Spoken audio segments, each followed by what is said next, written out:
guys, today I'm going to be talking about one of the lesson plans that I'm doing with my students. And this particular lesson plan I'm planning to do with all different levels, and it's easily adjustable to accommodate different levels. So the theme of the lesson plan is a celebrity interview.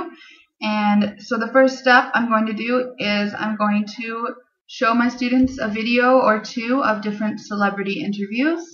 It's probably best to choose celebrities that are relatable to your students or that your students have heard of. If it's someone they've never heard of, they're probably going to be really bored. But you could tie in with other lesson plans. For example, if you were doing like a music-related lesson plan and you taught them about a particular artist, you could try and find an interview with that artist or something. Or if you're doing something historical and there's some type of historian interview or anything like that, political, if there's an interview with a politician, you could tie that in. I think I'm going to be doing celebrities that are more relatable to my students, like famous actors and singers, because I think that will keep them the most engaged, and we haven't been studying any particular figures in our classes. So the first step is to show the different interviews. Make sure you watch the interview through all the way before you pick it, and it might help to transcribe the interview, or at least make sure that you can understand everything they're saying. Because if your students ask, what did they just say, and you don't know, then it's pointless. And sometimes it can be hard to tell what people are saying in interviews if they're speaking quickly or mumbling or something. So also, if your students are having trouble understanding it, it can be helpful to just give them the transcription as well so they can follow along while they're listening. Or if you wanted to make it more interactive, you could leave some blanks of easy words for them to fill in. So that's another option to get them to pay attention. Another thing I wanted to mention is maybe you could try to find people with different types of accents to have them listen to if you're going to do more than one interview. And also consider the length and the difficulty for your class levels. So if you have a lower class level, give them a shorter interview, because if they get lost, they're going to stop paying attention. And if it's long, then that's just a waste of everyone's time. For your older students, more advanced students, you probably can have a longer interview because they will be a bit more motivated and have an easier time keeping up.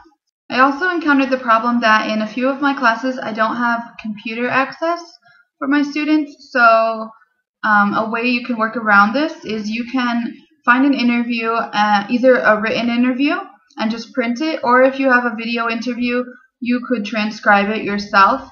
And what I'm planning to do is to have my students read the interview aloud in class at the beginning instead of watching the interview. So it's a little different type of activity. They're not listening to a native speaker, but they're still practicing their speech, which is always good. Even if they're not creating it spontaneously, it's good for them just to speak out loud, and you can correct their pronunciations. If you wanted them to be able to listen to a native speaker in it, maybe you could play the role of the interviewer or the celebrity and have them interview you. The second step in this lesson plan is to have the students create their own dialogue of a celebrity interview. So I have created a sheet to give to them, and I'm going to cut it into small sections, obviously, because it's the same thing over and over. I found that it helps my students if they have something in front of them with their instructions that they can look at. Sometimes I write it on the board, but oftentimes I find when I do that, my students try to waste time in class by copying it. If I go around to see how their work's doing, they'll be like, oh, I'm copying it down, and I'm just like, you don't need to do that. You're just doing that to waste time so you don't have to work. So giving them the paper avoids that problem. Basically what it says on the paper, it says celebrity interview dialogue. Instructions: create a dialogue with your partner. One student is a reporter. The other student is a celebrity, real or fake. The reporter will interview the celebrity, in parentheses, about their work, personal life, goals, etc. So they can make the interview about any subject that they want. Then I have a list of 4 steps. 1, include a greeting. Example, hello, how are you? A lot of my students don't understand the concept of what a greeting is, so I always include an example. Number 2, the reporter must ask at least 8 questions. So you can adjust the level of questions for the level of your students.